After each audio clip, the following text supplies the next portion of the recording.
এই মুহূৰ্তত চৰকাৰী কৰ্মচাৰীসকলৰ বাবে জনাব বিচাৰিছোঁ বৃহৎ সুখবৰ। অৱশেষত NPS OPSক লৈ চূড়ান্ত খবৰ আহিছে। 50% নিশ্চিত পেঞ্চন। চিলমোহৰ মাৰিছে চৰকাৰে, কাইলৈ কৰিব ঘোষণা। গুৰুত্বপূৰ্ণ আপডেট আহিছে যে TB সোমনাথন সমিতিৰ পৰামৰ্শ মৰ্মে মূল দৰমহাৰ 50% পেঞ্চন হিচাপে আগবঢ়ালেও সেয়া হ'ব চৰকাৰী কৰ্মচাৰীৰ বাবে বৃহৎ খবৰ। কি আছে সবিশেষ খবৰৰ বাবে ভিডিঅ'টো প্ৰথমৰ পৰা শেষলৈকে চাই থাকিব। এইবাৰ কৰ্মচাৰীসকলক আশ্বস্ত কৰিব পৰাকৈ অন্য ব্যৱস্থা কাৰ্যকৰী কৰাৰ চিন্তা কৰিছে চৰকাৰে। আনকি সকলো ঠিকে ঠাকে থাকিলে এই সম্পৰ্কত 23 জুলাইত আনুষ্ঠানিক ঘোষণা কৰাৰ সম্ভাৱনা আছে। সূত্ৰই জনোৱা মতে 23 জুলাইত NPS সম্পৰ্কীয় এক বৃহৎ ঘোষণা কৰিব চৰকাৰে।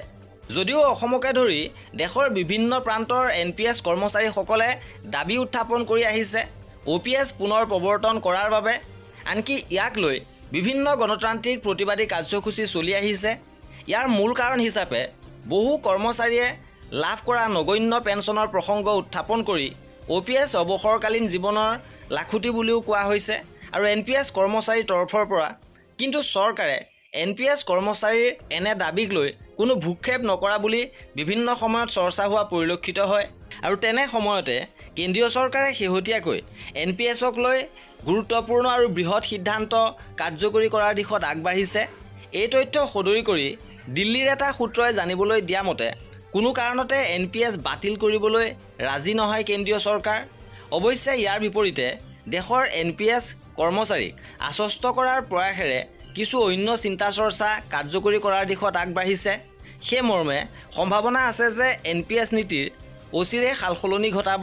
আৰু ইয়াক লৈ আনকি কেন্দ্ৰীয় চৰকাৰে বিত্ত সচিব TB সোমনাথনৰ নেতৃত্বত এখন সমিতিও গঠন কৰিছে। আনকি প্ৰতিবেদন দাখিলো কৰিছে ভাৰত চৰকাৰক। আৰু সেই মৰ্মে পুৰণি পেঞ্চন আঁচনি বাতিল নকৰাকৈ NPSৰ নীতিত কিছু সালসলনি কৰাৰ পৰামৰ্শ দিছে। TB সোমনাথন সমিতিৰ প্ৰতিবেদন অনুসৰি কৰ্মচাৰীৰ মূল দৰমহাৰ 50% ধন পেঞ্চন হিচাপে আগবঢ়োৱাৰ প্ৰস্তাৱ দিয়া হৈছে। ইয়াৰ বাদেও সময়ে সময়ে বৃদ্ধি হোৱা মৰুগীয়া বানচৰ ধনো অন্তৰ্ভুক্ত এই পেঞ্চনৰ সৈতে হ'ব। তদুপৰি কৰ্মচাৰীৰ মৃত্যুৰ পাছত তেওঁৰ পৰিয়ালক দিবলগীয়া পেঞ্চনৰ 60%কৈ দিয়াৰ প্ৰস্তাৱ দিছে। আৰু কেন্দ্ৰীয় চৰকাৰে সমগ্ৰ বিষয়টো চালি জাৰি চাই কৰ্মচাৰীৰ মৃত্যুৰ পাছত পৰিয়ালক পেঞ্চনৰ 60%কৈ আগবঢ়োৱাৰ আৰু সময়ে সময়ে বহা মৰুগীয়া বানচ 50% পেঞ্চনৰ লগত অন্তৰ্ভুক্ত কৰাৰ সম্পৰ্কত কোনো সিদ্ধান্ত এতিয়ালৈকে লোৱা নাই। আৰু এই কথা প্ৰকাশ কৰি একেটা সূত্ৰই প্ৰকাশ কৰা মতে কৰ্মচাৰীক প্ৰাপ্ত দৰমহাৰ 50% ধন পেঞ্চন হিচাপে আগবঢ়াবলৈ সোমনাথন সমিতিয়ে আগবঢ়োৱা প্ৰস্তাৱত কেন্দ্ৰীয় চৰকাৰে ইতিমধ্যে চিলমোহৰ মাৰিছে। আনকি অহা 23 জুলাইত অৰ্থাৎ কাইলৈ বাজেট অধিৱেশনত এই সিদ্ধান্ত কাৰ্যকৰী কৰি NPS কৰ্মচাৰীক আশ্বস্ত কৰাৰ মানসেৰে এই বৃহৎ ঘোষণা কৰাৰ সম্পূৰ্ণ সম্ভাৱনা আছে। সেয়ে হ'লে অহা 23 জুলাইত বিত্তমন্ত্ৰী নিৰ্মলা সীতাৰমণে এই ঘোষণা যদিহে কৰে তেন্তে NPSৰ আওতাধীন চৰকাৰী কৰ্মচাৰীয়ে অন্তিম মাহৰ দৰমহাৰ 50% ধন পেঞ্চন হিচাপে লাভ কৰিব। অৱশ্যে দেশৰ NPS কৰ্মচাৰীয়ে এই ঘোষণা কিদৰে গ্ৰহণ কৰে সেয়া সময়ত দেখা যাব। যদিও NPSক লৈ এই মুহূৰ্তত এয়া নিঃসন্দেহে এটা ভাল খবৰ হিচাপে পৰিগণিত হৈছে।